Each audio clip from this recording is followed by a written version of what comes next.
नमस्कार। आज बात करेंगे अंतरिक्ष की गहराइयों से आई एक ऐसी आवाज की जिसने सच पूछिए तो दुनिया भर के लोगों को एक साथ हैरान भी किया और थोड़ा बेचैन भी। सोचिए, नासा को एक ऑडियो क्लिप जारी करने से पहले ये चेतावनी देनी पड़ी। ऐसा क्या था उस क्लिप में? ये बात है 2022 की। तो चलिए अब हम भी सुनते हैं कि आखिर उन्होंने ऐसा क्या खोज निकाला था। तो ये है वो आवाज, एक अजीब सी गहरी गूंज, है ना? ये आवाज वैज्ञानिकों ने एक गैलेक्सी क्लस्टर, मतलब एक आकाश गंगा समूह के बिल्कुल सेंटर से निकाली है, और ये हमसे करोड़ों प्रकाश वर्ष दूर है। अब जैसे ही ये आवाज सामने आई, लोगों के रिएक्शंस तो जबरदस्त थे, पर इसके साथ ही एक बहुत बड़ा, बहुत बेसिक सवाल भी खड़ा हो गया। अरे भाई, स्पेस तो वैक्यूम है, यानी पूरा खाली, तो फिर वहां आवाज कैसे हो सकती है? हाँ, स्कूल से यही तो पढ़ते आए हैं हम सब कि स्पेस में कोई आवाज नहीं होती, क्योंकि आवाज की तरंगों को चलने के लिए कोई मीडियम, कोई माध्यम तो चाहिए। पर शायद ये बात उतनी सीधी है नहीं। इस खोज ने इस पूरी सोच को ही एक तरह से चैलेंज कर दिया है। तो इसका राज छिपा है गैलेक्सी क्लस्टर में। देखिए, एक गैलेक्सी क्लस्टर पूरी तरह से खाली नहीं होता। असल में ये सैकड़ों हजारों गैलेक्सीज का एक झुंड है जो गुरुत्वाकर्षण से बंधा है, और इसके बीच में जो जगह है वो भरी होती है बहुत बहुत ज्यादा गर्म गैस से, और बस साउंड को ट्रैवल करने के लिए अपना मीडियम मिल गया। अच्छा, एक और मजेदार बात, ये जो आवाज है ना, इसकी खोज असल में 2022 में नहीं हुई। इसका जो डेटा है वो तो करीब-करीब 2 दशक पुराना है। तब वैज्ञानिकों को इसी कॉस्मिक गैस के समुद्र में कुछ बहुत बड़ी-बड़ी लहरें दिखाई दी थी। तो हुआ ये कि साल 2003 में नासा के चंद्रा एक्सरे ऑब्जर्वेटरी ने पर्सियस गैलेक्सी क्लस्टर के ठीक बीच में एक सुपर मैसिव ब्लैक होल से निकलती हुई प्रेशर वेव्स यानी दबाव की तरंगों को देखा था, सुना नहीं था।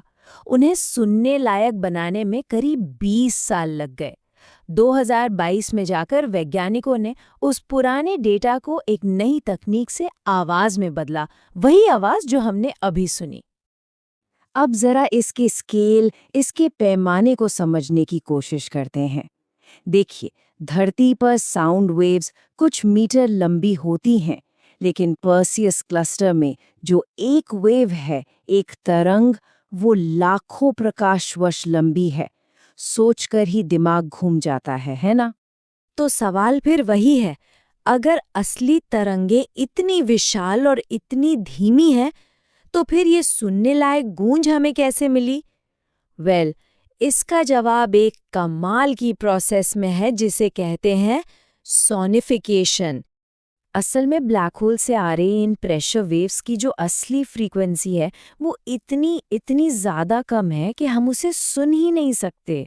संगीत की भाषा में कहें तो ये मिडिल सी से 57 ऑक्टेव्स नीचे है, मतलब हमारे सुनने की रेंज से कोसों दूर। अब ये ऑक्टेव क्या है? इसे समझने के लिए अपने इंडियन क्लासिकल म्यूजिक के सारे गामा को सोचिए। एक सा से अगले सा तक एक ऑक्टेव होता है, और अगले सा की फ्रीक्वेंसी पिछले वाले से ठीक दोगुनी होती है। तो सोचिए, वैज्ञानिकों को इस कॉस्मिक नोट की फ्रीक्वेंसी को 57 बार डबल करना पड़ा, सिर्फ इसलिए ताकि वो हमारे कानों तक पहुंच सके। तो ये समझना बहुत ज़रूरी है कि ये कोई माइक लगाकर की गई रिकॉर्डिंग नहीं है। ये एक तरह का ट्रांसलेशन है, एक अनुवाद। साइंटिस्ट्स ने एक्सरे डेटा में इन तरंगों की वजह से गैस के घनत्वों में जो उतार चढ़ाव हो रहा था, उसे पकड़ा और उस डेटा को म्यूजिकल पिच या सुर में बदल दिया। मतलब उन्होंने तरंगों की एक तस्वीर को आवाज में तब्दील कर दिया। और कितना बढ़ाया? सुनकर होश उड़ जाएंगे। इसकी असली फ्रीक्वेंसी को 144 क्वाड्रिलियन गुना बढ़ाया गया। 144 क्वाड्रिलियन यानी 144 के आगे 15 जीरो। इतना ज्यादा। पर ये कहानी सिर्फ एक अजीब सी आवाज की नहीं है, ये उससे कहीं ज्यादा गहरी है। वैज्ञानिकों का मानना है कि ये जो तरंगे हैं ना, ये हमारे होने के लिए, हमारे अस्तित्व के लिए ही बेहद जरूरी हैं। देखिए, जब बिग बैंग के बाद हमारा यूनिवर्स बना तो वो बहुत घना था। ठीक उसी शुरुआती दौर में ऐसी ही प्रेशर वेव्स ने स्पेस में कहीं-कहीं ज़्यादा घनत्व वाले और कहीं कम घनत्व वाले इलाके बना दिए। और फिर गुरुत्वाकर्षण ने अपना काम किया। उसने सारा मैटर इन्हीं ज़्यादा घनत्व वाले इलाकों में खींचना शुरू कर दिया और उन्हीं से आगे चलकर बने पहले तारे और पहली आकाशगंगाएं। तो इसका मतलब ये हुआ कि हम ये आवाज़ सुन रहे हैं, ये सिर्फ संगीत की तरंगे नहीं हैं, ये हमारे अस्तित्व की तरंगे हैं। एक तरह से ये उसी कॉस्मिक प्रोसेस की एक धीमी सी गूंज है जिसकी वजह से आज हम सब यहाँ हैं।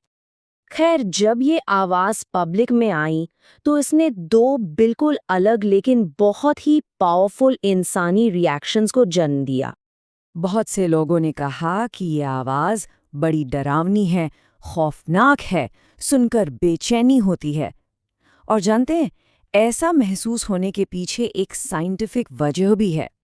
असल में जो आवाज़ें 19 हर्ट्ज से कम फ्रीक्वेंसी की होती हैं, उन्हें इंफ्रासाउंड कहते हैं।